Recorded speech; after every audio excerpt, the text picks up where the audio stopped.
In a museum storeroom in Cluj, Romania, sit 3 small pieces of clay that might rewrite the entire timeline of human writing. That is, if anyone could prove what they actually are. But there is a very specific reason nobody ever will. In September of 1961, archaeologist Nicolae Vlasa was excavating a Neolithic pit near the village of Tărtăria in Transylvania when his team uncovered something strange. They found 3 small, unfired clay tablets, 2 rectangular and 1 round, scattered among 26 clay and stone figurines, a shell bracelet, and the burned bones of an adult human.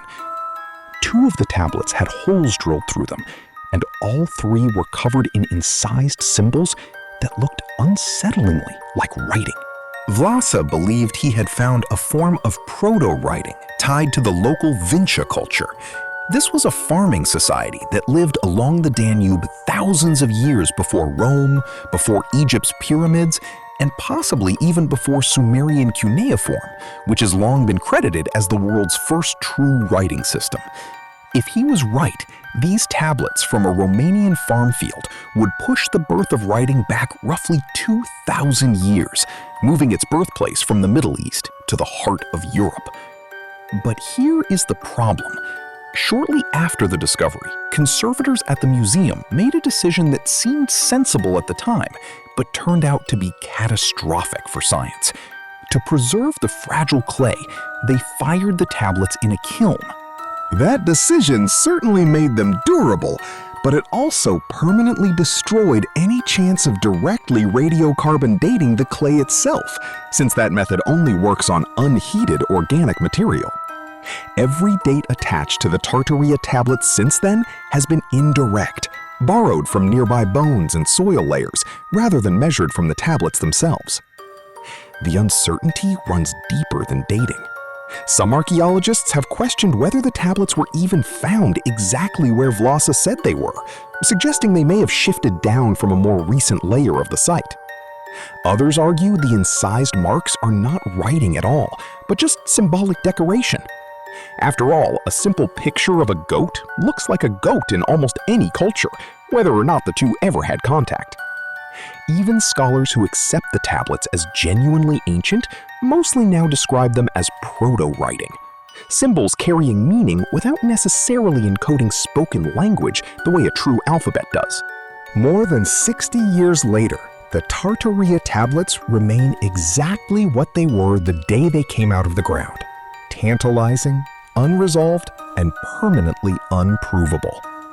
Now, compare that to a very different ancient tablet, one where the mystery actually got solved, and solved recently. Linear Elamite was a writing system used around 4,000 years ago in what is now Iran. First identified by archaeologists in 1903, it resisted every attempt at translation for more than a century. This was mostly because there was almost nothing to work with. There were roughly 40 known inscriptions scattered across a handful of sites, compared to the hundreds of thousands of cuneiform tablets recovered from ancient Mesopotamia. Then in 2022, French archaeologist Francois Desset and 4 collaborators announced a breakthrough. The key had been sitting in a locked safe deposit box in London the whole time. A private collection held a set of engraved silver vessels that were first published back in 2004. Almost everyone in the field assumed they were modern forgeries, since nobody could verify where they had actually been dug up. But Desset refused to dismiss them. After years of patient negotiation, the family finally let him examine the vessels directly. The inscriptions turned out to be genuine, roughly 4,000 years old, and they contained something priceless: repeated royal names. Deciphering a lost script almost always starts the same way, by finding a name you can recognize. The scholar who cracked Egyptian hieroglyphs used the names Ptolemy and Cleopatra as his key. Desset found his own key in the name of an Elamite ruler called Shilhaha, who was already known from other historical records. Once that name kept turning up across the silver vessels, other names and titles fell into place beside it. Some of the same royal formulas also appeared in already familiar cuneiform on related objects, allowing researchers to check their new readings against a script they already understood. Within a few years, the team cataloged 348 distinct symbol shapes, worked out that the underlying script used somewhere between 80 and 110 distinct sounds, and assigned confident readings to 96% of every symbol in the surviving texts.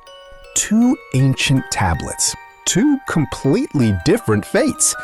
One had its own proof burned away by well-meaning conservators before anyone knew better, leaving a genuine mystery that time made permanently unsolvable. The other sat dismissed in a private collection as a probable fake, until one stubborn researcher refused to stop asking to see it. If silver cups written off as forgeries could end up unlocking a lost civilization's language, it raises an uncomfortable question about every other object gathering dust in a drawer somewhere. Objects that have been dismissed, unexamined, and possibly waiting to rewrite something else we thought we understood. What do you think is still sitting unexamined in a museum basement somewhere? Tell me in the comments and subscribe for the next case file.